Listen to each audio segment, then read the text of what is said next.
It's Britney, bitch. And I am back. Hey hey hey! Welcome back pour la deuxième partie sur l'histoire de Disney Channel. Fais pas attention à mes fausses lunettes, c'est juste pour les caméras. Ouais, je fais partie de ces gens-là. Mais je pense que je vais les enlever au bout d'un moment parce que je vois mieux sans. Ça n'a pas grand intérêt. Avant, je te conseille vivement de regarder la première partie comprenant des informations complémentaires à cette vidéo. L'une ne va pas sans l'autre, je te le dis. Oui, c'est bas de long, mais nécessaire. Pour les autres, c'est bon, vous avez survécu à ma big ass vidéo. Alors rebelote, c'est reparti pour un tour. Dans ces deux prochaines parties, nous allons plonger dans le côté obscur de la chaîne, c'est-à-dire les dramas, les scandales, les criminels, les procès, les amoureux des enfants et les destins brisés. Tu vas vite comprendre pourquoi la malédiction est née. Et surtout, tu vas voir via les différents parcours de vie étrangement similaires d'anciennes stars de la chaîne, des similitudes qui vont soit te faire glacer ton sang, soit te faire pleurer, soit t'énerver ou soit même les trois en même temps. Un gros trigger warning ou avertissement est de mise ici. Ici, on va parler d'abus de vie, you know all, d'agression, de drogasses, voilà, des choses pas très belles, ni très drôles à voir, ni à entendre. Donc je suis profondément désolée en avance. Je suis Tendo et je suis là pour te conter l'histoire de tout ce qui brille. Let's go!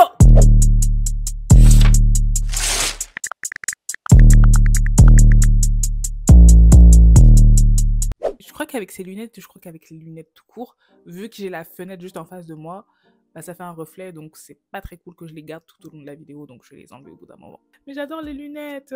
Enlève. Enfant star Disney Channel, le guide. Imaginons qu'on est dans les années 2000 et que t'es un enfant de 14 ans, bourré de talent, surtout en chant, danse et théâtre, et que ton rêve c'est de faire partie de l'écurie Disney Channel. Suite à une audition, tu arrives enfin à décrocher le rôle de tes rêves. Un rôle principal pour la prochaine série événement de la chaîne. Quelle grâce! Juste après avoir signé ton contrat, un exécutif du groupe s'approche de toi et te donne un document tout aussi imaginaire que ce scénario appelé Enfant Star Disney Channel, le guide. Dedans, il y a une liste interminable de règles comme règle numéro 1, tu ne peux pas faire de roller, de tennis, d'athlétisme ou même des sports collectifs. Des trucs d'enfants banaux car ils ne sont pas pris en compte par l'assurance. Ils veulent que tu sois en bonne santé et surtout que rien ne t'arrive. Pas forcément pour ton bien, mais parce qu'on a investi en toi. Règle numéro 2, ton emploi du temps comprendra maintenant école à distance, entraînement, audition, opinion des autres et surtout des médias,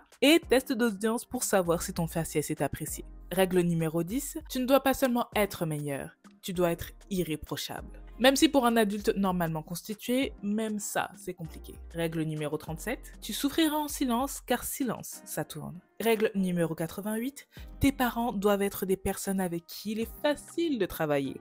Des parents chill, relax, take it easy. Surtout avec d'autres adultes entourant leur marmot. Règle numéro 124, tu subiras du body shaming et de la dysmorphie corporelle full package car on est généreux ici. Règle numéro 244, tu utiliseras probablement l'alcool ou d'autres substances pour t'automédicamenter afin de faire face à la célébrité soudaine et ou à l'oubli. Règle numéro 666, tu dois vendre ta sueur, ton sommeil et ton âme à la petite souris. Tu survoles les quelques pages parce que tout ceci t'ennuie. Toi, t'es là pour jouer, pas pour lire la paperasse. Mais tu aperçois à la toute fin en bas en tout petit un minuscule astérisque stipulant qu'en cas d'échec ou péremption de ta jeunesse, une malédiction peut s'abattre sur toi. Et c'est de ta faute. La chaîne se dédouane de toute responsabilité et toute conséquence liée à d'éventuelles chutes. Quoi m'a fait? Ouais.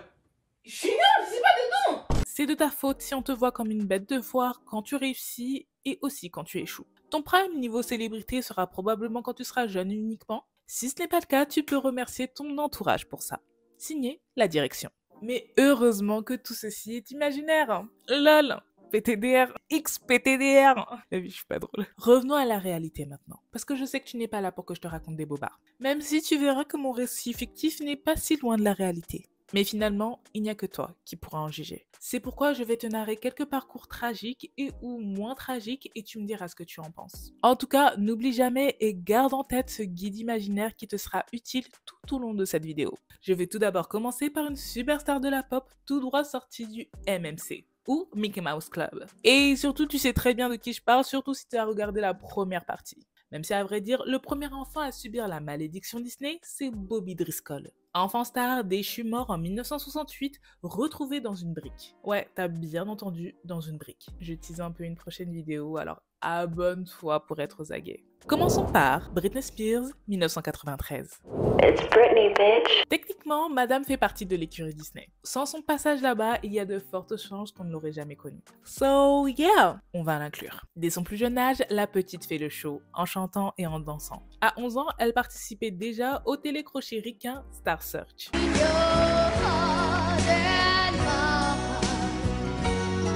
Et à 12 ans, elle intègre l'émission All New Mickey Mouse Club en 1993, le temps de 2 saisons aux côtés de Justin Timberlake, Ryan Gosling ou bien Christina Aguilera. Le programme est vu par un large public, mais il a été annulé 2 ans plus tard, obligeant Britney à se consacrer à ses projets musicaux.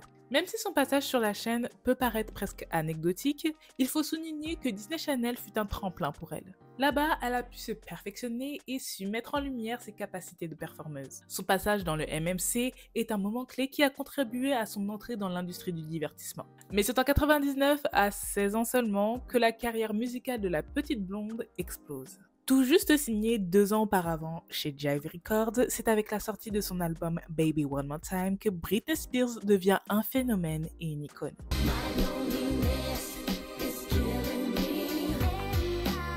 Rapidement, la chanteuse enchaîne les albums et les succès.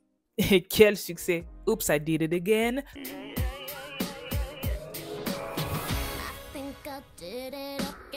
Stronger,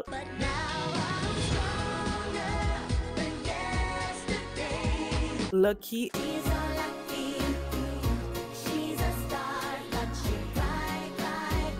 etc. La Go a un avenir tout tracé en fait. Elle était la fiancée de l'Amérique, la Lolita suprême. Celle à qui, depuis l'adolescence, on demandait si elle était vierge ou non.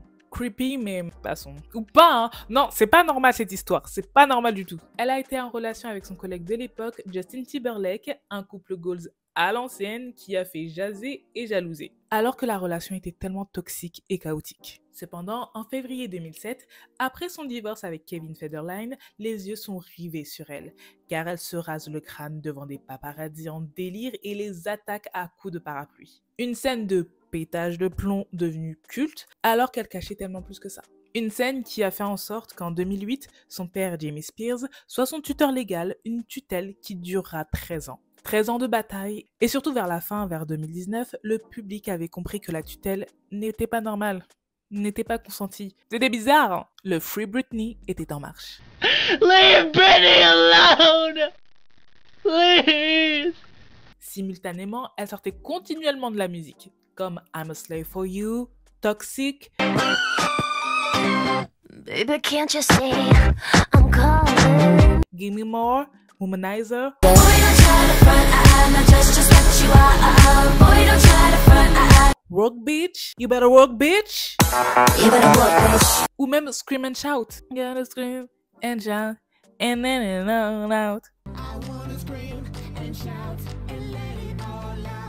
Et ça, ce n'est qu'un timide échantillon. Elle dira plus tard dans son livre A Woman in Me que la presse l'a harcelée constamment alors qu'elle venait juste d'accoucher de son 2e enfant 5 mois auparavant, tout en se faisant juger sur son aptitude à être mère. Elle dira aussi un jour « J'ai été scrutée tellement souvent en grandissant. On me regardait de haut en bas. Des gens me disaient ce qu'ils pensaient de mon corps depuis l'adolescence. Me raser le crâne et agir de la sorte a été ma façon de rejeter tout ça. Pendant la tutelle, on m'a fait comprendre que ces jours étaient finis. Je devais laisser pousser mes cheveux et redevenir mince. Je devais me coucher tôt et prendre tous les médicaments qu'on m'ordonnait de prendre. 13 années pendant lesquelles je ne me suis sentie que l'ombre de moi-même. Tutelle qui a pris fin en septembre 2021. Depuis, elle vit sa meilleure vie, même si certains comportements peuvent paraître un peu off et bizarres. Mais au vu de ce qu'elle a vécu, c'est un miracle qu'elle ait survécu. Maintenant, passons au prochain, Shia LaBeouf. Il a vécu une enfance marquée par la pauvreté, par l'addiction de son père à l'héroïno-in et par un traumatisme où il a surpris sa mère en train de se faire agresser sexuellement.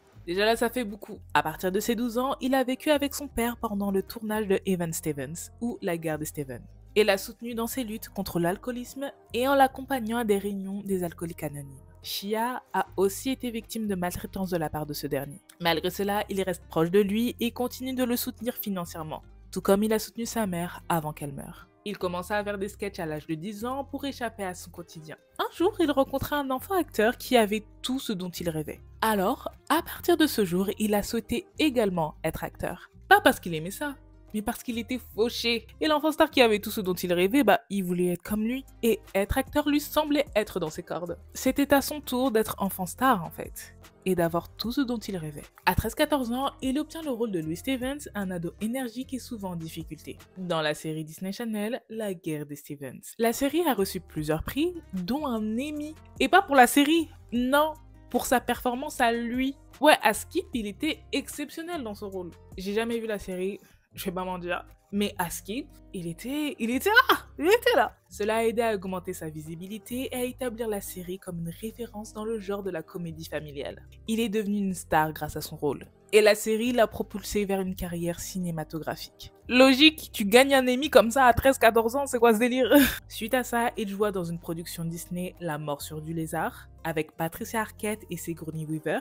Il se détache petit à petit de la brand Disney en apparaissant dans Paranoiac, la saga Transformers, Indiana Jones et le royaume du crâne de cristal, et Fury entre autres. Cependant, patatras. Juin 2014, à 28 ans, il a été arrêté pour conduite désordonnée, trouble à l'ordre public, harcèlement et intrusion criminelle. Après ça, il a cherché de l'aide pour traiter son alcoolisme. Il a ainsi plaidé coupable pour conduite désordonnée et les charges ont été abandonnées pour le reste. Ce premier incident s'est inscrit dans une série de comportements de plus en plus perturbateurs à cette époque. Depuis plusieurs années, l'acteur faisait face à des problèmes de santé mentale et des luttes avec la dépendance. Cet événement a été l'un des nombreux incidents qui ont alimenté la presse people et les préoccupations concernant la santé de l'acteur. Du coup, c'est parti pour t'en énumérer quelques-uns. 3 ans plus tard, juillet 2017, il a été arrêté pour état d'ivresse sur la voie publique. C'est pourquoi il a eu une probation pendant 1 an et il a dû chercher de l'aide pour gérer sa colère et ses addictions. Septembre 2020, il a été arrêté pour coups et blessures et vol d'un chapeau. Ouais, c'est vraiment dans la plainte. Vol d'un chapeau. Et il a plaidé non coupable. En avril 2020, Shia avait été choisi pour jouer dans Don't Worry Darling d'Olivia Wilde. Mais il a été remplacé par Harry Styles. Pourquoi ? Plus tard, Olivia Wilde a expliqué avoir envoyé la bœuf à cause de son comportement difficile et de ses tensions avec l'équipe. Notamment avec Florence Pugh qui ne se sentait pas à l'aise avec lui. La même année, en décembre, son ex, l'artiste britannique FKA Twigs, porte plainte contre lui pour The You Know All, agression physique, violence psychologique et contrôle coercitif. Cette plainte a largement attiré l'attention médiatique et a mis en lumière des questions importantes sur les comportements abusifs dans les relations, tout en soulignant les luttes de FKA Twigs pour surmonter ces expériences traumatisantes. En réponse aux accusations, il a écrit un mail au New York Times où il a admis ses erreurs et ses regrets. Bon, en vrai, il n'a pas tout reconnu non plus, mais il a également reconnu qu'il avait des problèmes de dépendance et des comportements toxiques dans ses relations passées. Et du coup, il a nié évidemment certaines des accusations comme celle du The You Know All. Est-ce que c'est étonnant ? Il a déclaré être en thérapie pour travailler sur ses problèmes personnels. Même si la plainte date, l'affaire est toujours en cours et FKA Twigs n'a toujours pas eu gain de cause. Alors qu'il s'est excusé, prouvant ainsi en partie sa culpabilité. La justice là, qu'est-ce qui se passe ? Contrairement à certaines idées reçues, comme quoi une plainte de ce genre bousille la vie de l'accusé venant de certaines personnes qui ne savent pas regarder la réalité en face, alors qu'il l'a bousillé seul, comme un grand garçon, Shia LaBeouf a tout de même pu continuer sa carrière au théâtre et au cinéma. Voilà. Du coup, bousiller est un grand mot, non ? Tu ne trouves pas ? Je dis ça, je dis rien. Alors oui, il a des traumas, de la dépendance, qui est une maladie. Ok, je veux bien, mais ça n'excuse pas des crimes. Et ça ne devrait pas éloigner l'accusé de la prison. Mais là aussi, je dis ça, je dis rien, c'est que des pensées farfelues dans cette société bizarre. Passons au cas Lindsay Lohan, qui commença sa carrière à tout juste 3 ans. Nous, à cet âge, on servait à rien. Elle, avant l'âge de ses 10 ans, elle avait déjà tourné dans une 50aine de pubs. À la maison, son père est alcoolique, violent et accro à la farine et fera plusieurs séjours en prison. À 12 ans, la machine Disney s'enclenche pour elle via le film À nous 4. Et grandeur nature avec Tyra Banks, mais ça tu le savais déjà si t'avais regardé la première partie. Come on guys, concentrons-nous là en fait. Petit aparté gossip, comme on les aime, il y a eu bagarre, enfin j'abuse, entre elle et Hilary Duff pour un certain Aaron Carter, un autre enfant star. Je t'avais promis que j'allais en reparler, il est temps. je t'explique. Il était avec Hilary, mais l'a jeté pour se mettre avec Lindsay. Tout ça pour se remettre avec Hilary, pour finalement la délaisser pour une autre. T'as capté? Un triangle amoureux bien médiatisé, bien Teenage Dream, the way you turn me on. Tu vois la DA? À cette époque, ils étaient extrêmement jeunes, entre 13 et 14 ans. Et les deux stars s'envoyaient sans arrêt des pics et s'incrustaient même à leur tapis rouge respectifs, tout ça pour foutre la rage à l'une comme à l'autre. La bagarre se finit en 2007 et maintenant elles sont en bon terme. C'est que du passé. Elles ont toutes deux rendu hommage à Aaron Carter qui est décédé en 2022. Et même, c'est normal que ça se finisse au bout d'un moment où tu grandis. Bref, Lindsay Lohan devient une véritable star avec Freaky Friday avec Jamie Lee Curtis et Chad Michael Murray, le crush de toute une génération, et surtout le long métrage Lolita malgré moi avec Rachel McAdams, Tina Fey et Amanda Seyfried. Elle avait même touché à la musique et arrivé à charter. Mais à 17-18 ans, elle commença à boire, sortir et toucher à des substances illicites poudreuses blanches, si tu vois ce que je veux dire. Elle était la cible des paparazzi et elle traînait avec des Nicole Richie et des Paris Hilton, tout ça pour finir en bif avec Paris à cause de garçons. De plus en plus, les gens l'ont qualifiée de mean girl dans la vraie vie. Dans le même temps, elle souffrait d'anorexie et de boulimie. Sur les tournages, les gens n'arrivent plus à la gérer. Elle était constamment en retard, sous alcool, des fois elle ne venait même pas, et pourtant tous les soirs elle se retrouvait en boîte.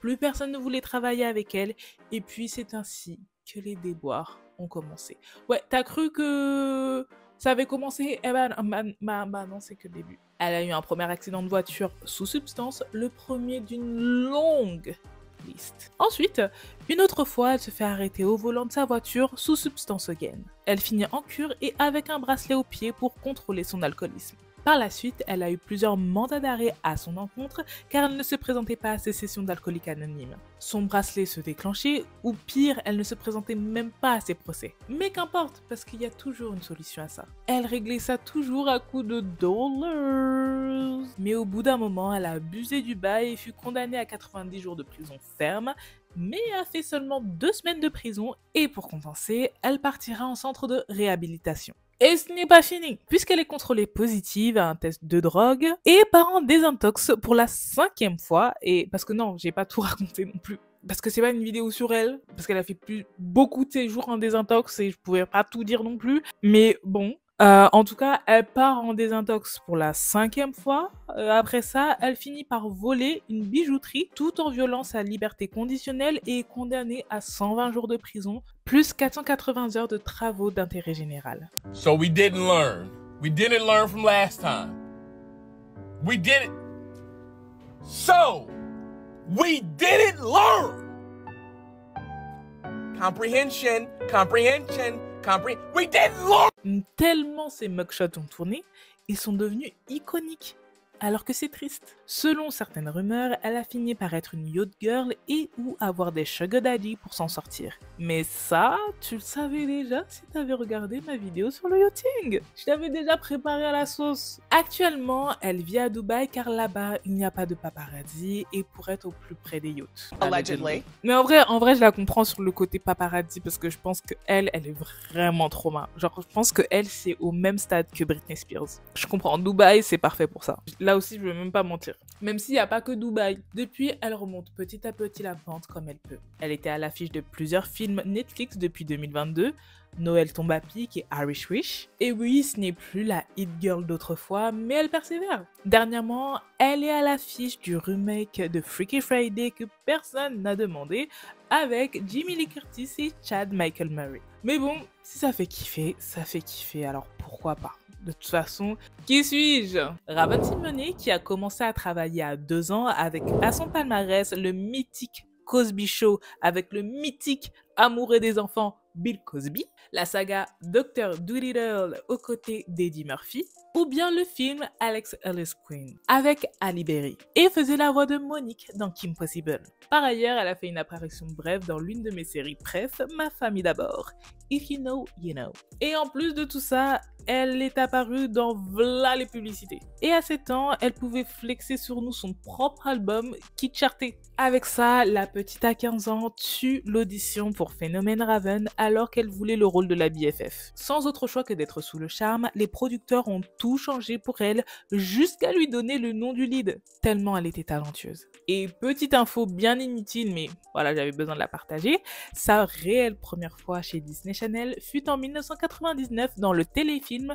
Zénon, la fille du 21e siècle. Vu que c'est un phénomène, elle figurera dans la saga Les Cheetah Girls, mais pas dans le 3e volet. Il était normal pour elle de faire 12 à 18 heures de travail par jour. Elle devait tout enchaîner, les tournages, la musique et l'école. Et surtout, afin d'avoir un semblant de vie normal, elle est partie à un collège et un lycée public au lieu de cours à distance. Au vu de son emploi du temps de zinzin, elle dira que c'est à cause de ça qu'elle n'a pas pu être présente pour les Cheetah Girls, un monde unique. Raven n'y figurera pas. Elle, qui à l'origine portait la franchise à bout de bras. Elle a révélé plus tard que cela était dû au fait qu'elle se sentait exclue et ostracisée par les autres et leurs équipes sur le tournage du 2e film. Il y avait du drama en n'en plus finir. Et je vais en faire une vidéo, parce que qui peut me stopper?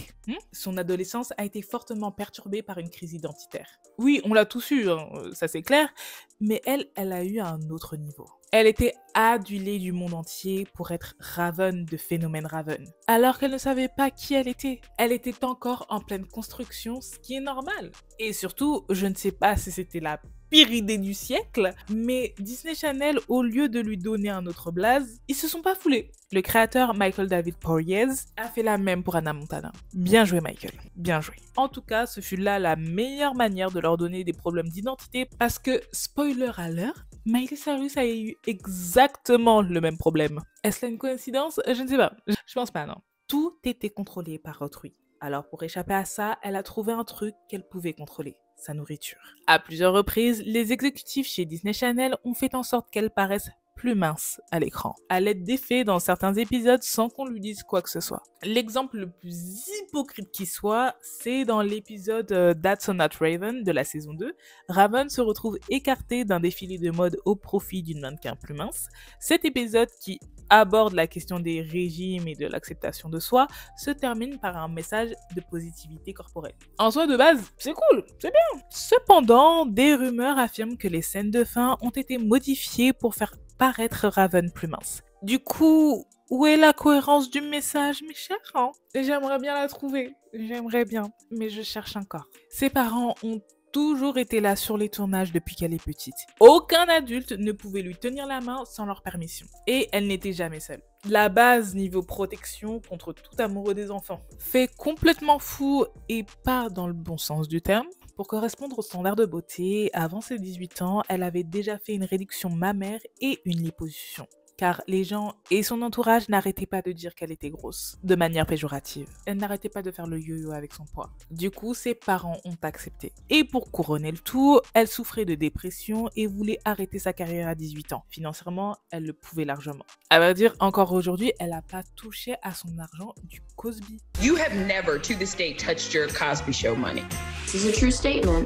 Genre, come on now. Cependant, ce n'est pas ce qu'elle fit. Elle continua sa carrière dans l'industrie. Mais elle était tellement cataloguée dans un stéréotype de la grosse que plus tard dans un de ses shows TV, State of Georgia, elle a dû porter un fat suit ou un costume de grosse, genre du rembourrage pour paraître plus grosse, car elle était trop maigre à ce moment-là. Et eux, ils voulaient absolument la Raven grosse. La maladie des gens, je comprends pas. Par la suite, Raven s'est diversifiée et elle a été présentatrice dans The View. Étant gay, elle a enfin pu s'ouvrir sur sa sexualité car elle ne pouvait pas le faire chez Disney Channel. Elle a joué à Broadway pour Sister Act et a joué dans une quarantaine de programmes dont Masked Singer, Blackish et Empire entre autres. Et surtout, elle a pu toucher à la production avec Raven's Home pendant 6 saisons. Oui, le spin-off de Phénomène Raven et ouais, elle est repartie là-bas. Mais à ses conditions parce que là, cette fois-ci, elle est aux manettes. Et en ce moment, elle est en train de produire le spin-off de son spin-off appelé Alice in the Palace. Avec les 2 prochains acteurs dont je vais te parler, c'est vraiment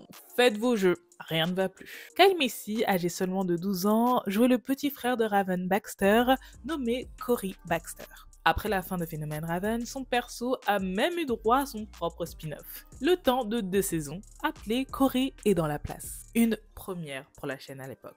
On suit les aventures de Corey Baxter, le frère de Raven Baxter qui déménage à Washington DC, avec son père où ce dernier devient le chef cuisinier de la Maison Blanche. La série raconte les mésaventures comiques de Corey alors qu'il navigue entre sa vie de famille, l'école et ses interactions avec des personnalités politiques et des membres de la Maison Blanche. Il a joué ensuite dans plusieurs autres productions Disney Channel, Life is Rough et Fish Hooks, et s'est lancé dans la musique via Hollywood Records qui fut un flop.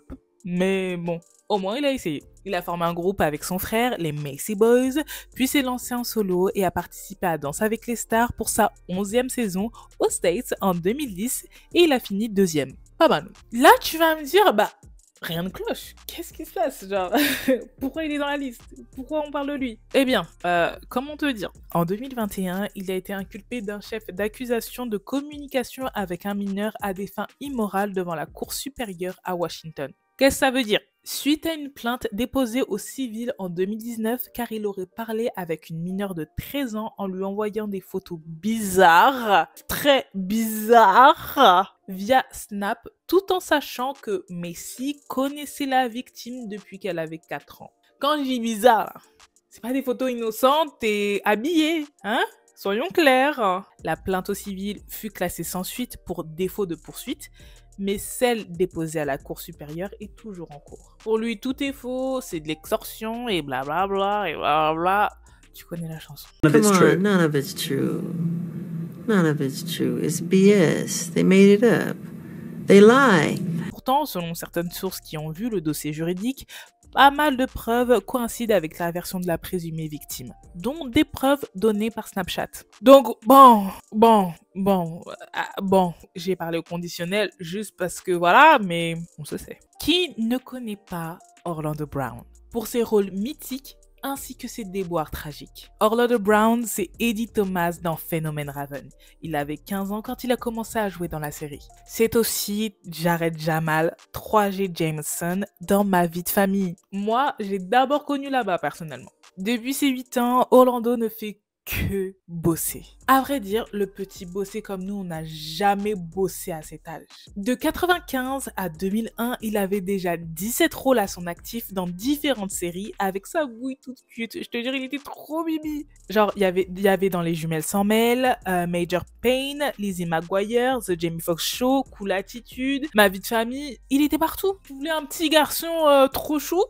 Il était là. Il avait un avenir tout tracé dans l'industrie et pourtant le plan s'est cassé la gueule. En avril 2007, il se fait arrêter pour possession de drogue et de là, c'est la merde. Il n'a plus jamais travaillé avec Disney Channel et les problèmes n'ont fait que commencer. Après Raven, il décide de se consacrer à sa musique tout en restant un indé. En 2011, il se fait arrêter pour conduite en état d'ivresse, sans plaque d'immatriculation, puis un avis de recherche a été émis, car il n'a pas pu prouver qu'il a bien été admis dans un cours d'éducation sur l'alcool. Avril 2013, autre arrestation pour conduite en état d'ivresse. Février 2016, il fut arrêté pour coups et blessures domestiques, obstruction à la justice, possession de drogue dans l'intention de vendre et possession de contrebande de prison. La police a été appelée car il frappait sa go sur un parking en public. Et il avait sur lui des choses illicites. Ça commence par M et ça finit par et. Suite à ça, il ne s'est pas présenté au tribunal, alors un avis de recherche a été émis pour l'arrêter. La police a réussi à mettre la main sur lui en mars 2016. Une nouvelle fois, il s'est pas présenté au tribunal. Et du coup, un nouvel avis de recherche a été émis. Ainsi, il a fui la Californie pour le Nevada et a été retrouvé par des chasseurs de primes où il prenait beaucoup de drogue à ce moment-là. J'ai dit beaucoup ou... Non, j'ai oublié un beaucoup. J'ai oublié un beaucoup. Énormément de drogue à ce moment-là. 2 mois après, il a été arrêté par la police et ils ont trouvé de la M, et une M, pipe sur lui et sans surprise, il a eu un autre avis de recherche pour son arrestation. C'est comme s'il est collectionné. Je sais pas si c'est une compétition avec Lindsay Lohan, mais bon. En 2016, il se fait tatouer sur lui le visage de Raven quand elle était jeune. De plus, sur Vlad TV, il déclare que lui et Raven ont... I mean, I told you in the first interview, I mean, she gave me, and then I gave her some,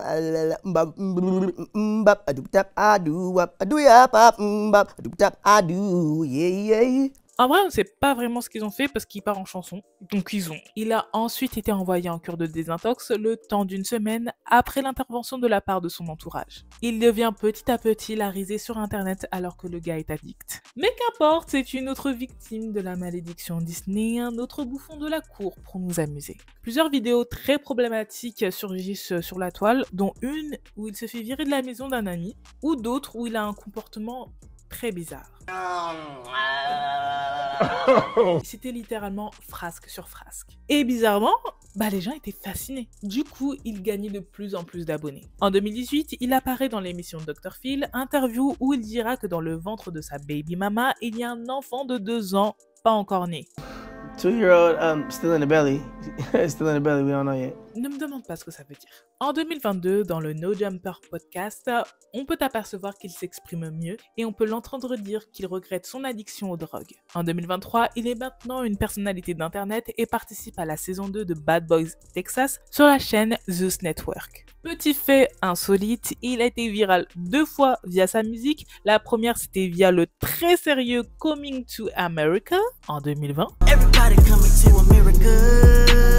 Yeah, yeah. Et la deuxième fois, c'est plus récemment via le remix de Wanna Make Love. Wanna make love to you. Oh, oh, oh. Think about you every single day. Qui n'est pas mauvais du tout. C'est même un peu doux. Il est temps de parler des jumeaux Sprouse. Pour Cole Sprouse, la fame peut être un trauma, surtout pour un enfant. Leur mère avait besoin de sous, ainsi elle les a jetés dans l'industrie dès leurs 8 mois. Ils étaient souvent engagés pour jouer le même rôle, technique jugée plus simple en termes de loi. Les lois contre l'exploitation des enfants à Hollywood étaient de plus en plus strictes, et sont de plus en plus strictes, enfin je l'espère. Donc il fallait des parades comme engager des jumeaux ou des jumelles pour un seul et même rôle. Avoir une paire de jumeaux sous le coude, c'était le Saint Graal. En 2005, la bouille des jumeaux Sprouse, seulement âgés de 12 ans, ont débarqué sur la chaîne de la petite souris. Leur série, La vie de palace de Zack et Cody, ainsi que La vie de croisière de Zack et Cody, fut un carton plein. Cependant, à 18 ans, après 6 ans de bons et loyaux services, ils décident de quitter le navire afin de partir à l'université.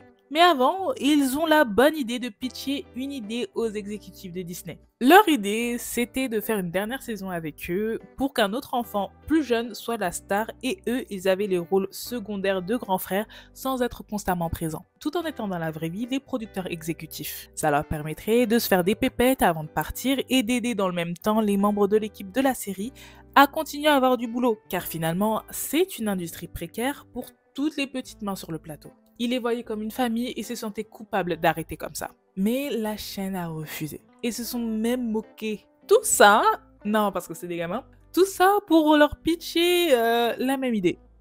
Sans leur donner de crédit ni de poste en tant que producteur exécutif. The audacity! Genre, la seule différence entre les deux idées, c'était la ville et Selena Gomez, qui devait être là, on ne sait pas pourquoi. Un foutage de gueule quoi. À titre d'exemple, Zendaya qui avait sa propre série et qui était productrice exécutive, c'était vraiment un événement exceptionnel. C'était même la première fois que ça arrivait. Mais ça, c'est parce qu'ils ont appris de leurs erreurs. En 2011, jamais elle n'aurait eu ce genre d'opportunité. Après, c'est devenu monnaie courante, mais vraiment, c'était un truc de fou. Du coup, ils sont tous deux partis à l'université. Dylan a étudié la conception de jeux vidéo et a repris un peu l'acting en 2017 via le film indépendant After, chapitre 2. Et aujourd'hui, il s'est pris de passion pour la bière et a créé sa propre bière. Quant à Cole, il a étudié l'archéologie et reprendra l'acting également dans la série Riverdale et dans 2 autres films. Dylan conseille à tout enfant de prendre une pause afin de vivre sa vie tout en prenant du recul sur le job. Et je crois que c'est l'un des meilleurs conseils que j'ai jamais lus sur l'industrie. Et genre carrément les plus grandes de cette industrie, c'est ce qu'ils ont fait pour ne pas péter un câble. Parce que comment ne pas péter un câble là-bas? Parlons de certains membres du cast de la trilogie qui a tout niqué sur la chaîne.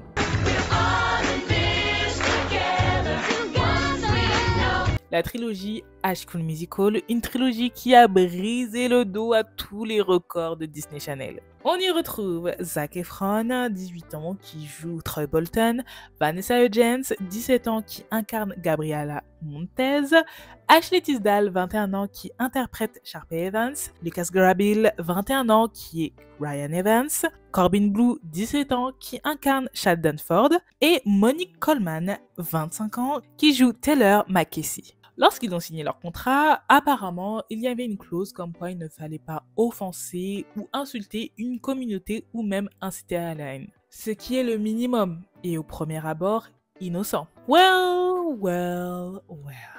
Au tout début, pour eux, c'était juste un travail. Pas besoin de devenir un rôle modèle. PTDR, mais que nenni. Ils ne savaient pas dans quoi ils s'étaient embarqués les loustiques. Lors du tournage du premier film, tout le monde était chill. C'était cool, c'était oh my god, on adore, c'est trop bien, on dirait des vacances.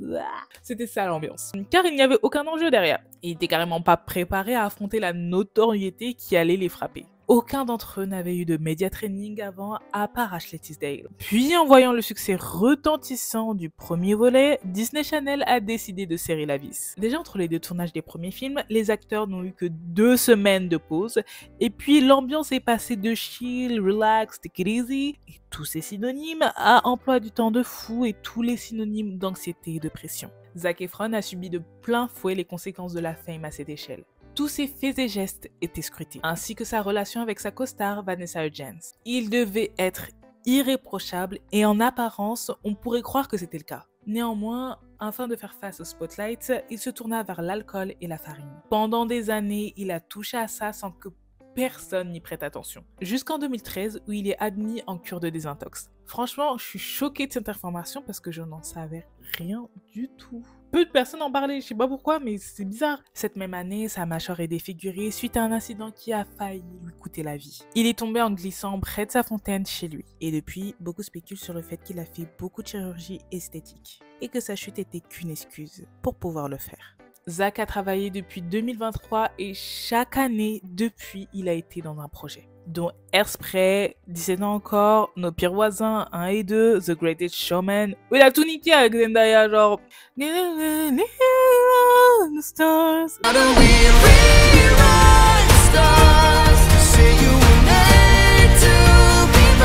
Je voulais juste la chanter.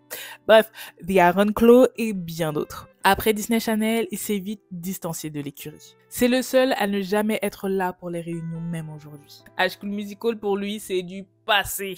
Il veut pas en entendre parler. Il n'a plus rien à foutre et ne veut plus être associé au réseau. Cependant, même avec un CV de cette taille, dernièrement, des rumeurs ont fait surface, comme quoi il serait un yacht boy. En gros, même si je te l'explique sur ma vidéo sur le yachting, c'est être payé par des riches individus pour faire la fête sur des yachts réservés aux stars, hit girls et hit boys et jolies personnes de ce monde. Le perso de Taylor McKessie portait constamment des perruques et surtout des bandeaux.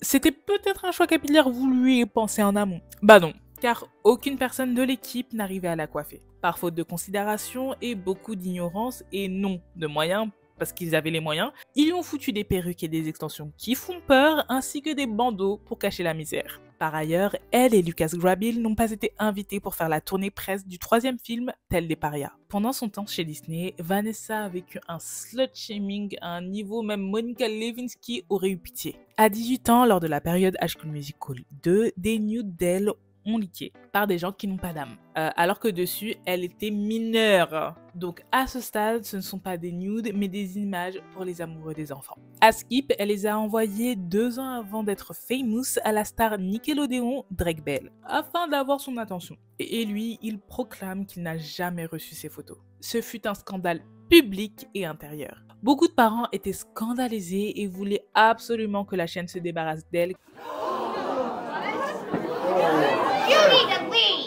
Car elle n'avait plus cette image pure et innocente. Selon certaines rumeurs, Vanessa devait carrément être remplacée dans le 3. Le jour du leak, situation de crise extrême exige, elle a été directe au QG de la firme pour calculer les damage control et bidouiller un plan. Disney Channel ne l'a pas protégée comme il le devait, mais ne l'a pas non plus abandonnée. Selon eux, elle devait s'excuser car ils ont une image. Et elle était le problème. Et non les hackers qui ont fait ça. Ce fut elle la victime, mais c'était à elle de réparer les pots cassés. Du coup, elle a sorti un communiqué et s'est excusée car elle a pris ses photos. Et Disney a sorti également leur communiqué. Pour réhabiliter un peu son image, l'équipe de com de Disney ont organisé une paparazzade à une sortie d'église. Car c'est un péché ce qu'elle a fait. MDR. Quand je te disais dans la première partie que Disney Channel draguait les religieux et l'Amérique puritaine, c'était pas des lol. À savoir que pendant tout ça, Laker a été arrêté, mais tout le monde s'en foutait. Car c'est la victime, le vrai coupable.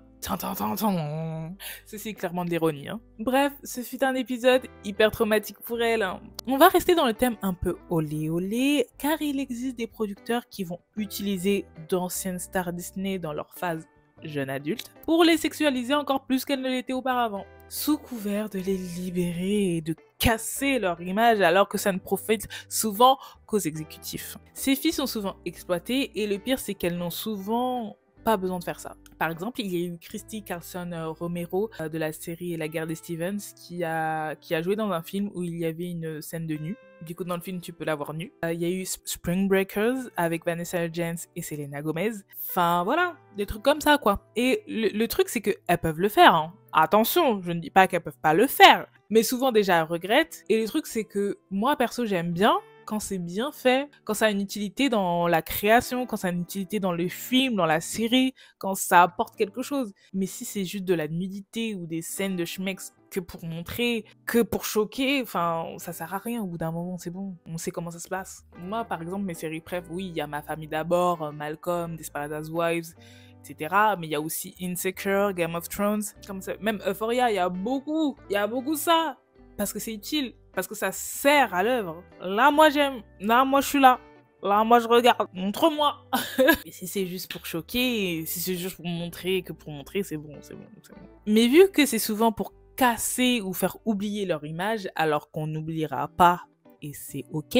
Cependant, leurs images peuvent être mises à jour car entre-temps, elles ont grandi et ça aussi c'est ok. Après coup, Vanessa s'est diversifiée dans le monde du divertissement avec des projets dans la musique, le cinéma, le théâtre et la télévision. Je ne vais pas te présenter la série événement Hannah Montana car je l'ai déjà fait, mais j'appelle à la barre celui qui a joué Monsieur Oliver Ken, a.k.a. Mitchell Musso. Il commença sa carrière d'acteur à l'âge de 11 ans dans pas mal de séries et de films pas trop connus dans l'Hexagone, comme Second Hand Lions à Mike Hurst et Life is Rough, entre autres. Il décrochera le rôle d'un des meilleurs amis de Miley Cyrus dans Hannah Montana et c'est là où ça a pété pour lui. Depuis, il a fait la voix de Jeremy Johnson dans Phineas et Ferb, il a joué dans Père de Roi et fut présentateur de Prank Stars sur la chaîne. Il avait même une carrière musicale en parallèle de Disney sous Hollywood Records. Quel hasard de dingue! Néanmoins, en 2011, à 20 ans, il a été arrêté pour conduite en état d'ivresse. Tiens. Disney Channel prend la décision de l'enlever physiquement de toute émission pour enfants / ados. Ils annulent aussi Prank Stars, mais il continuera tout de même de faire la voix off dans Phineas et Ferb car les créateurs du programme l'ont défendu. En 2015, dans un podcast avec un influenceur hyper problématique nommé Shane Dawson, Mitchell s'est confié à lui et a sorti qu'il choisissait des fans pour faire des bails dans les backstage et avait un accès très facile aux filles et qu'à ce moment-là, il croyait qu'il était soit Kanye, soit Dieu. Décrivait ses expériences olé olé quand il était mineur avec certains moments où il s'en foutait complètement du consentement. Le plus dégueu, c'est comment il raconte la story et comment Shane et l'autre fille là qui est avec eux sont en pleine admiration. How was that? Were you ever like on a Disney tour and then like all this fucking young is thrown at you and you're like, I don't know what to do, and Miley's like, I don't want it, you take it. Because I'm so open about like, if I want to bang this girl or if I want to hook up with this girl, whatever it is, it's gonna happen. You know what I mean? So, you know, I'll be in the middle of a song and I'll be like, well, you know, trying to keep the song going. Hey, I'm screaming at you. Get this one in the back. Because with a fan, you never hear the words, I'm not gonna f you. Oh my God. I finally know what Kanye West feels like. I am God. J'ai eu des frissons de gêne et de dégoût atroces. Et j'en ai encore juste en y repensant. Juste de réécouter, c'est encore plus dégueu. C'est continuellement dégueu. Bref. Août 2023, Mitchell Musso a été arrêté une nouvelle fois, cette fois-ci pour ivresse publique et vol. Et plus tard, dans la même année, les accusations ont été abandonnées. Petit aparté sur un autre acteur de la série avant de passer à tu sais qui. Moses Arias, celui qui jouait Rico dans Hannah Montana, n'avait seulement que 12 ans quand il a commencé. De base, c'était seulement un perso pot de fleurs comme je les appelle. Mais finalement, il a pris de plus en plus de place pour devenir un perso principal. Après et avant la série, il a eu une carrière prolifique et continue de l'avoir en apparaissant notamment dans ma série de 2024, Fallout. Où ça m'a pris un certain temps avant de situer son faciès. Genre j'étais là, lui je le connais, mais je le connais de où? Hannah Montana. Il a été photographe, réalisateur et fashion designer pendant un temps. Cependant, durant l'année 2014, il a été l'objet d'une controverse qui lui aurait pu coûter sa carrière. Sans la protection de Will Smith et sa famille. En fait, une photo de lui, âgé de 20 ans, sans t-shirt, accompagné de Will Smith, 13 ans, tout habillé sur un lit, a fait polémique. Mais maintenant, je te donne le contexte. Il était comme un membre de la famille Smith. Et lui et Jaden se promenaient constamment torse-poil comme beaucoup de grands frères. Cependant, suite à cette photo, les services sociaux ont été appelés et une investigation a suivi. Les Smiths ont défendu Moises et ont réfuté toute accusation. Disney Channel pourrait remercier Miley Cyrus parce que grâce à elle, ils ont pu récolter des milliards. Oui, j'ai bien dit des milliards. Et pourtant, elle ne dira probablement jamais merci à Disney Channel puisqu'elle dira plus tard que les exécutifs de la chaîne ne lui ont légué que de la dysmorphie corporelle et des problèmes de santé mentale. Cela peut être dû au fait tout bête, mais par exemple, dans la série, la star adulée du monde entier est blonde alors qu'en réalité, elle est brune. C'est tout bête, je sais, mais dans la tête d'un enfant de 11 ans, en pleine construction, le raccourci vite fait. Parce que oui, il ne faut pas l'oublier qu'elle a été castée à 11 ans. Et ce fut la plus jeune actrice à jouer un rôle principal chez Disney et Théma la série. C'était point une série lambda là, comme ça, qui passe et tout. Non, c'était carrément un tournant culturel. En ce qui concerne le père de Miley qui joua dans la série, il dira en 2011 que le show a détruit sa famille, sa foi et celle de Miley également. Pour survivre à ses 12 heures de tournage par jour, et là, je ne parle que de tournage, car dans son emploi du temps, il y avait bien plus, dont le make-up, les interviews, les répètes et l'école. Elle devait se shooter tous les matins au café à 11 ans, je le rappelle. Elle souffrait d'anxiété et de crise de panique. On lui a dit comment se comporter, comment être, que dire, que ce soit devant la cam ou derrière. Elle devait être ce qu'elle n'était pas car c'était le visage de Disney Channel. Quand elle n'était pas sur le show, elle ne savait pas qui elle était. La petite était du père. Ça ne te rappelle pas quelqu'un? Quelqu'un comme Raven? De surcroît, elle et son père étaient très mal payés car ils ne connaissaient rien au monde d'Hollywood. À titre de comparaison, par épisode, les stars les mieux payées par Disney, c'était 30 000 € par épisode. Genre Selena Gomez. Ça, c'est un contrat sans les royalties, si t'étais un perso principal, et surtout si ton manager savait négocier. Maintenant, devine combien Miley était payée. La première saison, elle ne dépassait pas les 15 000 € par épisode.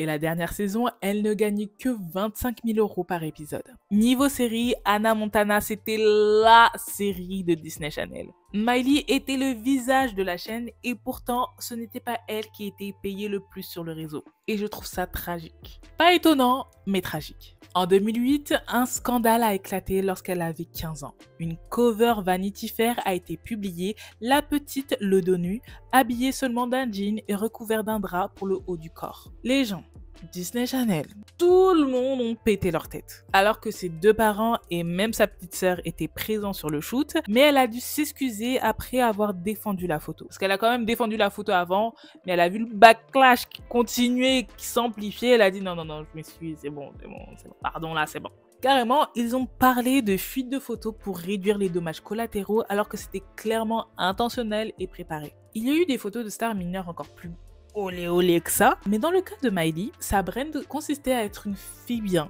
propre sur elle. Des gens ont investi, donc si elle fait le moindre faux pas, c'est limite violer leur confiance qu'elle ne pourra plus avoir. Et ça, c'est selon un exécutif de Disney. 10 ans plus tard, elle fera un gros fuck et dirait qu'elle n'est pas du tout désolée pour ce shoot. Elle a bien raison. Ses moindres faits et gestes étaient scrutés à la loupe. Même sa relation avec son collègue Nick Jonas se finissant en dramatique triangle amoureux avec Selena Gomez. Depuis qu'elle a 14 ans, elle sait qu'elle est queer, mais elle ne dira qu'après sa période Disney Channel et je te laisse deviner pourquoi. À la fin de son ère à Disney, elle voulait absolument casser cette image. Peu importe le moyen, et pourtant elle avait peur de ne pas y arriver. C'est pour cette raison qu'elle a sorti Can't Be Tamed lors de la sortie de la dernière saison d'Hannah Montana.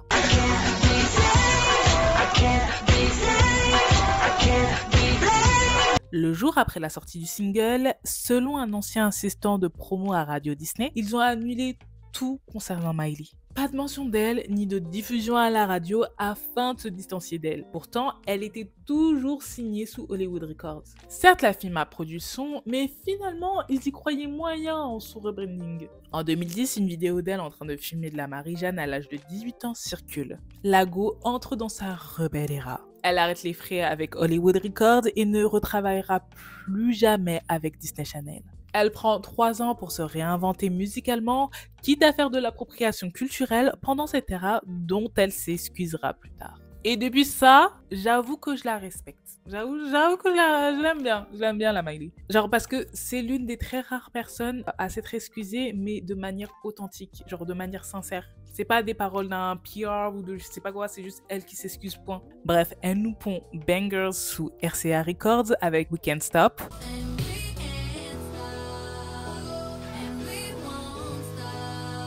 #23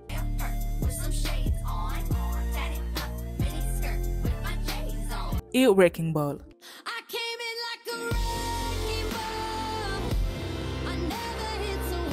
Elle a plié le game en devenant Light Skin Miley. Depuis, elle a sorti d'autres albums notables comme Younger Now, Plastic Hurts et Endless Summer Vacation. Avec I Get Mama So Far et continue de faire la musique qu'elle aime. Sa carrière cinématographique n'a pas été aussi prolifique que sa carrière musicale. Après Hannah Montana, elle est devenue une artiste plus adulte et provocante, à la fois dans ses musiques et ses apparitions publiques. Elle a été vivement critiquée et saluée pour sa capacité à se réinventer et à briser les stéréotypes de l'image Disney. Allez, il est temps de faire une petite pause parce que je suis pas encore prête à faire une vidéo de 2 heures. Donc c'est pour ça qu'il y a une partie 3. Yeah! On se retrouve alors pour la suite dans la partie 3. À toutes, cordialement, Pendo.